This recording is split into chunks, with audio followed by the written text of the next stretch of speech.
ಮಾಜಿ ಸಚಿವ Vinay ಕುಲಕರ್ಣಿಗೆ big shock. ಸಚಿವ ಸ್ಥಾನದ ನಿರೀಕ್ಷೆಯಲ್ಲಿದ್ದಂತಹ ಕಾಂಗ್ರೆಸ್ ಶಾಸಕನಿಗೆ ಬಿಗ್ ಶಾಕ್. ಸಂಪುಟ ಪುನರ್ರಚನೆಯಾದರೆ ಸಚಿವ ಸ್ಥಾನದ ನಿರೀಕ್ಷೆಯಲ್ಲಿದ್ದಂತಹ ಎಂಎಲ್ಎ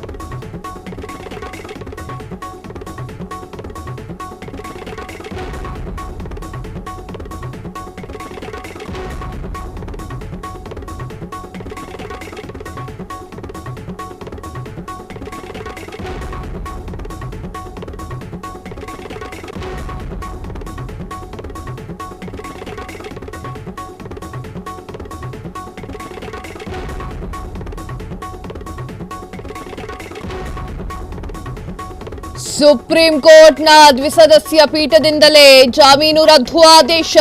ವಿನಯ್ ಕುಲಕರ್ಣಿಗೆ ನೀಡಿದಂತಹ ಜಾಮೀನು ರದ್ದು ಕೋರಿ ಅರ್ಜಿ ಸಲ್ಲಿಸಿದ್ದಂತಹ ಸಿಬಿಐ.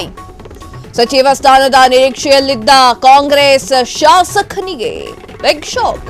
ಸಂಪುಟ ಪುನರ್ರಚನೆಯಾದ್ರೆ ಸಚಿವ ಸ್ಥಾನದ ನಿರೀಕ್ಷೆಯಲ್ಲಿದ್ದಂತಹ ಎಂಎಲ್ಎ ಇನ್ನೊಂದು ವಾರದಲ್ಲಿ ಮತ್ತೆ ಜೈಲು ಸೇರಲಿರುವಂತಹ ಕಾಂಗ್ರೆಸ್ನ ಶಾಸಕ.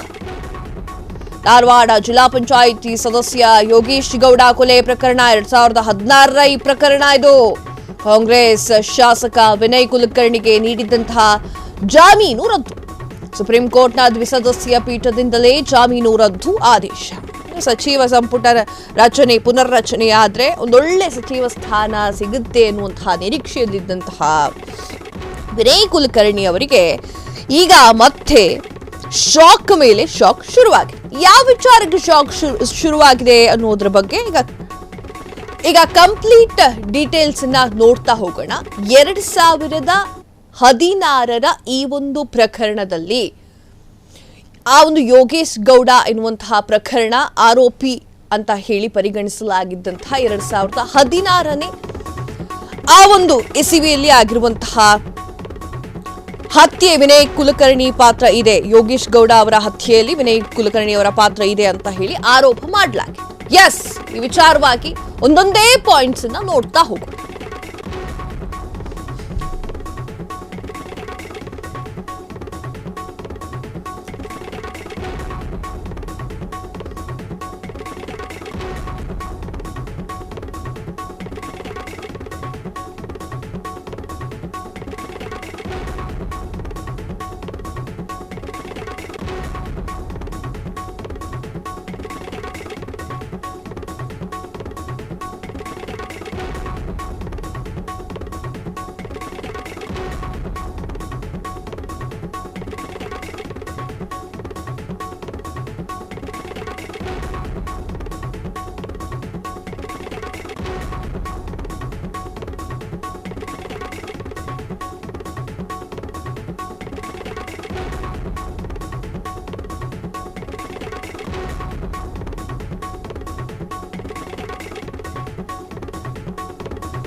ಎರಡ್ 2016ರಲ್ಲಿ ನಡೆದಿದ್ದಂತಹ ಬಿಜೆಪಿ ಕಾರ್ಯಕರ್ತ ಯೋಗೇಶ್ ಗೌಡ ಕೊಲೆ ಪ್ರಕರಣ, ಕಾಂಗ್ರೆಸ್ ಶಾಸಕ ವಿನಯ್ ಕುಲಕರ್ಣಿ ಜಾಮೀನು ರದ್ದಾಗಿದ್ದು ಯಾಕೆ?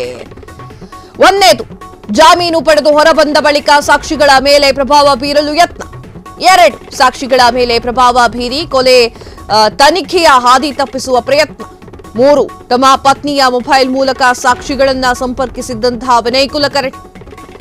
4, ತಮ್ಮ ಡ್ರೈವರ್ ಮೊಬೈಲ್, ಗನ್ಮ್ಯಾನ್ ಮೊಬೈಲ್ಗಳ ಮೂಲಕ ಕರೆ ಮಾಡಿ ಪ್ರಭಾವಕ್ಕೆ ಯತ್ನ ಮಾಡಿರುವಂಥದ್ದು.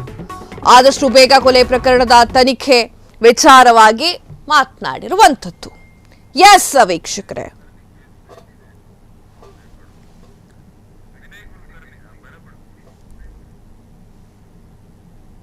ಬಂದಿರುವಂಥ ಮಾಹಿತಿ ಪ್ರಕಾರ ನಾವು ನಮ್ಮ ವಕೀಲರನ್ನು ಕೇಳ್ಕೊಂಡ್ವಿ. ವಿನಯ್ ಕುಲಕರ್ಣಿ ಅವರ ಬೇಲ್ ಕ್ಯಾನ್ಸಲೇಷನ್ ಆಗಿದೆ ಅಂತೇಳಿ ಅವ್ರಿಗೇನೋ 7 ದಿವಸದೊಳಗಡೆ ಸರೆಂಡರ್ ಮಾಡೋಕೆ ಅವರೇನೋ ಕೇಳ್ಕೊಂಡಿದ್ರು. ಅದರ ಪ್ರಕಾರ ಕೋರ್ಟ್ ಅವ್ರಿಗೆ 7 ಕಾಲಾವಕಾಶ ಕೊಟ್ಟಿದೆ ಅನ್ನುವಂಥ ಮಾಹಿತಿ ನಮಗೆ ಲಭ್ಯ ಆಗಿದೆ. ನಾನು ತಮ್ಮ ಮೂಲಕ ಹೇಳೋದಿಷ್ಟೇ, ನಾವು ಕಳೆದ 9 ವರ್ಷಗಳಿಂದ ಯೋಗೇಶ್ ಗೌಡರ ಕುಟುಂಬದ ಸದಸ್ಯರಾದಂಥ ಗುರುನಾಥ ಗೌಡರು ಅವರ ಕುಟುಂಬದ ಅವರ ಸಹೋದರೆಲ್ಲರೂ ಸೇರಿ ಈ ಹೋರಾಟವನ್ನು ಮಾಡ್ಕೊಂಡು ಬಂದಿದ್ದೀವಿ. ನಾವು ಮೊದಲಿನಿಂದ ನಮ್ಮ ಹೋರಾಟ ಇಷ್ಟೇನಂತ ಕೇಳಿದರೆ, ಆದಂತಹ ಯಾವ ಆರೋಪಿಗಳು ಇದರಲ್ಲಿದ್ದಾರೋ ಎಲ್ರಿಗೂ ಶಿಕ್ಷೆ ಆಗಬೇಕು ಅನ್ನುವಂತಹ ಒಂದು ದೃಷ್ಟಿಕೋನದಿಂದ ನಾವು ಹೋರಾಟ ಮಾಡ್ಕೊಂಡು ಬಂದಿದ್ದೀವಿ. ಧಾರವಾಡದಲ್ಲಿ ಇಂತಹ ಕೇಸ್ಗಳು ಮತ್ತೆ ಆಗಬಾರದು ಅನ್ನುವಂಥದ್ದು ನಮ್ಮ ವಿಚಾರ. ಸೊ ಈಗ ಕಳೆದ ಒಂದು 4-5 ತಿಂಗಳ ಹಿಂದುಗಡೆ ಮತ್ತೆ ಈ ಮೊದಲೇನು ಇಲ್ಲಿ ಧಾರವಾಡದಲ್ಲಿ ವಿಚಾರಣೆ ನಡೆದಿತ್ತು, ಆ ವಿಚಾರಣೆಯಲ್ಲಿ ಎಲ್ಲ ಸಾಕ್ಷಿಗಳನ್ನು ಇವರು ಹ್ಯಾಂಡಲ್ ಮಾಡಿದ್ರು, ಸಾಕ್ಷಿಗಳಿಂದ ಬಲವಂತಪೂರ್ವಕವಾಗಿ ರೆಸಾರ್ಟ್ಗಳಲ್ಲಿ ಇಟ್ಟು ಅವ್ರ ಕಡೆಯಿಂದ ಸಾಕ್ಷಿ ಹೇಳಿಸಿದ್ರು ಅನ್ನುವಂಥ ವಿಷಯ ಗೊತ್ತಾದ ಮೇಲೆ ನಾವು CBIಗೆ ಈ ಪ್ರಕರಣವನ್ನು ಹಸ್ತಾಂತರಿಸಬೇಕು ಅಂತೇಳಿ ನಾವು ಹೋರಾಟವನ್ನು ಮಾಡಿದ್ವಿ. ಅದು ಈ ಪ್ರಕರಣ CBIಗೆ ಹೋದ ಮೇಲೆ CBIದವರು ಚಾರ್ಜ್ ಶೀಟ್ ಮಾಡಿ ಅದರಲ್ಲಿ ವಿನಯ್ ಕುಲಕರ್ಣಿಯವರನ್ನು ಕೂಡ ಆರೋಪಿತರನ್ನಾಗಿ ಮಾಡಿದ್ದಾರೆ. ಈಗ ಇಲ್ಲಿ ಚಾರ್ಜ್ ಶೀಟ್ ಆದಮೇಲೆ ಸಾಕ್ಷಿಗಳು ನಡೀತಾ ಇದ್ವು. ಸಾಕ್ಷಿಗಳು ನಡೆಯುವಂಥ ಸಮಯದೊಳಗಡೆ ಸಾಕಷ್ಟು ಸಾಕ್ಷಿಗಳನ್ನು ಇವರು ಮತ್ತೆ ಅದೇ ರೀತಿಯಲ್ಲಿ ಹ್ಯಾಂಡಲ್ ಮಾಡ್ತಾ ಇದ್ದಾರೆ.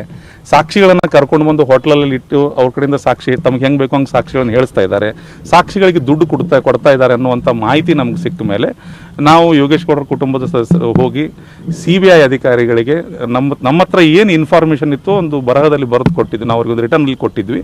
ಅದರ ಮೇಲೆ ಅವರು ತಮ್ಮ ರೀತಿಯೊಳಗಡೆ ಒಂದು ವಿಚಾರಣೆಯನ್ನು ಮಾಡಿ ಅದರಲ್ಲಿ ಸಾಕಷ್ಟು ಮಾಹಿತಿಯನ್ನು ಕಲೆ ಹಾಕಿ ಸಾಕ್ಷ್ಯಗಳನ್ನು ಕಲೆ ಹಾಕಿ ಕೋರ್ಟ್ ಮುಂದೆ ಅದನ್ನು ತಂದಿದ್ರು ಅವರು. ಅಂದರೆ ವಿನಯ್ ಕುಲಕರ್ಣಿ ಅವರು ಮತ್ತು ಅವರ ಮಾವ ಆರೋಪಿ ನಂಬರ್ 16 ಚಂದು ಮಾಮ ಅಂದರೆ ಚಂದ್ರಶೇಖರ್ ಇಂಡಿ ಅವರು ಬೇಲ್ ಕ್ಯಾನ್ಸಲೇಷನ್ ಆಗಬೇಕು ಅಂತೇಳಿ ಈ ಕೆಳಗಡೆ ಕೋರ್ಟು ಏನು ಜನಪ್ರತಿನಿಧಿಗಳ ನ್ಯಾಯಾಲಯ ಇದೆ ಅದು ಚಂದು ಮಾಮರವರ ಬೇಲನ್ನು ಕ್ಯಾನ್ಸಲ್ ಮಾಡಿತ್ತು. ವಿನಯ್ ಕುಲಕರ್ಣಿ ಅವರಿಗೆ ಬೇಲ್ ಕೊಟ್ಟಿದ್ದು ಸುಪ್ರೀಂ ಕೋರ್ಟ್ ಆಗಿದ್ದರಿಂದ ಅದು ಸುಪ್ರೀಂ ಕೋರ್ಟಿಗೆ ಹೋಗಲಿ ಅಂಥೇಳಿ ಒಂದು ಅಭಿಪ್ರಾಯವನ್ನು ವ್ಯಕ್ತಪಡಿಸಿತ್ತು ಕೋರ್ಟು. ಅದರ ಆಧಾರದ ಮೇಲೆ CBIದವರು ಸುಪ್ರೀಂ ಕೋರ್ಟಿಗೆ ಹೋದರು. ಸುಪ್ರೀಂ ಕೋರ್ಟಲ್ಲಿ ಇದು ಸುದೀರ್ಘವಾದಂಥ ವಿಚಾರಣೆ ನಡೆದು ಇವತ್ತು ಆದೇಶ ಬಂದಿದೆ, ನಮಗಿನ್ನೂ ಕೈಗೆ ತಲುಪಿಲ್ಲ, ಆದೇಶ ಆಗಿದೆ ಅಂಥೇಳಿ ನಮ್ಮ ವಕೀಲರು ಹೇಳಿದ್ದಾರೆ. ಎಲ್ಲ ಮಾಧ್ಯಮದಲ್ಲೂ ಕೂಡ ಬರ್ತಾ ಇದೆ. ಈಗ ಅದು ಆದೇಶದಲ್ಲಿ ಏನಿದೆ? ಆದೇಶದಲ್ಲಿ 7 ದಿವಸದಲ್ಲಿ ಸರೆಂಡರ್ ಮಾಡಿ 7 ದಿವಸ ಅವ್ರಿಗೆ ಕಾಲಾವಕಾಶ ಕೊಟ್ಟಿದ್ದಾರೆ ಸರೆಂಡರ್ ಮಾಡೋಕೆ ಅಂತೇಳಿ ಬಂದಿದೆ. ಮತ್ತು ಸುಪ್ರೀಂ ಕೋರ್ಟ್ ಹೇಳಿದೆ, ಆ ವಾದವನ್ನು ಅವರು ಆಲಿಸಿದ್ದಾರೆ ನಮ್ಮ ವಕೀಲರು. ಹೇಳೋ ಪ್ರಕಾರ ಸಾಕ್ಷಿಗಳ ಮೇಲೆ ಒತ್ತಡ ಹಾಕಬಾರದು, ಸಾಕ್ಷಿ ನಾಶ ಆಗಬಾರದು ಅನ್ನುವಂಥ ಒಂದೇ ಒಂದು ಕಾರಣಕ್ಕಾಗಿ ಇವ್ರಿಗೆ ಬೇಲ್ ಕೊಟ್ಟಿದ್ರು. ಇವರು ಹೊರಗಡೆ ಬಂದ ಮೇಲೆ ಅದೇ ಕೆಲಸ ಮಾಡ್ತಾ ಇದ್ದಾರೆ. ಈ ಸಾಕ್ಷಿಗಳ ಮೇಲೆ ಒತ್ತಡ ಹಾಕ್ತಿದ್ದಾರೆ, ಸಾಕ್ಷಿ ನಾಶ ಮಾಡ್ತಾ ಇದ್ದಾರೆ. CBIದವರು ಯಾರು CBIಗೆ ಬಂದು ಮತ್ತೊಬ್ಬ ಸಾಕ್ಷಿ ಬಂದು ಏನು ದೂರು ಕೊಟ್ಟಿದ್ದಾನೆ, ನನಗೆ ಹಣ ಕೊಡಕ್ಕೆ ಬಂದಿದ್ದಾರೆ, ಹಣ ಕೊಡ್ತಾ ಇದ್ದಾರೆ ಅಂತೇಳಿ ಅದು ಟ್ರ್ಯಾಪ್ ಆಗಿದೆ ಅನ್ನುವಂಥದ್ದು ಮಾಹಿತಿ ನಮಗಿತ್ತು. ಆ ಒಂದು ಅದರ ಪ್ರಕಾರ 1 ಲಕ್ಷ ರೂಪಾಯಿ ಕೂಡ ಸೀಸ್ ಆಗಿದೆ. ಆ ಬೇಸ್ ಮೇಲೆ ಇವರು ಬೇಲ್ ಕ್ಯಾನ್ಸಲ್ ಆಗಿದೆ. ಸುಪ್ರೀಂ ಕೋರ್ಟ್ ಅವ್ರ ಸಾಕ್ಷಿ ನನಗೆ ಐಡಿಯಾ ಇಲ್ಲ ಯಾರಂತೇಳಿ. ಈಗ ಸಾಕ್ಷಿ ಯಾರು ನಮಗೆ ಮಾಹಿತಿ ಇದ್ದಿದ್ದನ್ನು ನಾವು ಕೊಟ್ಟಿದ್ವಿ. ಅದ್ರ ಮೇಲೆ ಅವ್ರು ಹೆಕ್ಕಿ ತೆಗೆದಾಗ ಬಹಳಷ್ಟು ಸಾಕ್ಷಿಗಳು ಹ್ಯಾಂಡಲ್ ಆಗಿರೋದು ಅವ್ರ ಗಮನಕ್ಕೆ ಬಂದಿದೆ.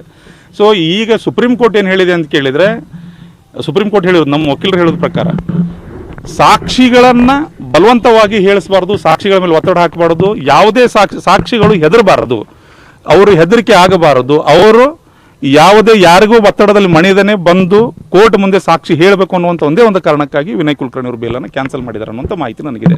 ಮತ್ತು ಅದಲ್ಲದೆ ಇವತ್ತು ನಾನು ರಾಜ್ಯ ಸರ್ಕಾರವನ್ನು ಕೇಳೋದಿಷ್ಟೇ ಏನಂತ ಕೇಳಿದರೆ, ನೀವು ವಿನಯ್ ಕುಲಕರ್ಣಿ ಅವರು 7 ದಿವಸದ ನಂತರ ಸರೆಂಡರ್ ಮಾಡಿದ ಮೇಲೆ ಅವರಿಗೆ ಫೋನ್ಗಳನ್ನು ಒದಗಿಸಿ ಕೊಟ್ಟರೆ, ಈ ಹಿಂದೆ ಕೂಡ ಹಿಂಡಲ್ಗಾ ಜೈಲಲ್ಲಿದ್ದಾಗ ಸಹ ಅವರಿಗೆ ಫೋನ್ಗಳನ್ನು ಕೊಟ್ಟಿರುವಂಥ ಮಾಹಿತಿ ಇತ್ತು.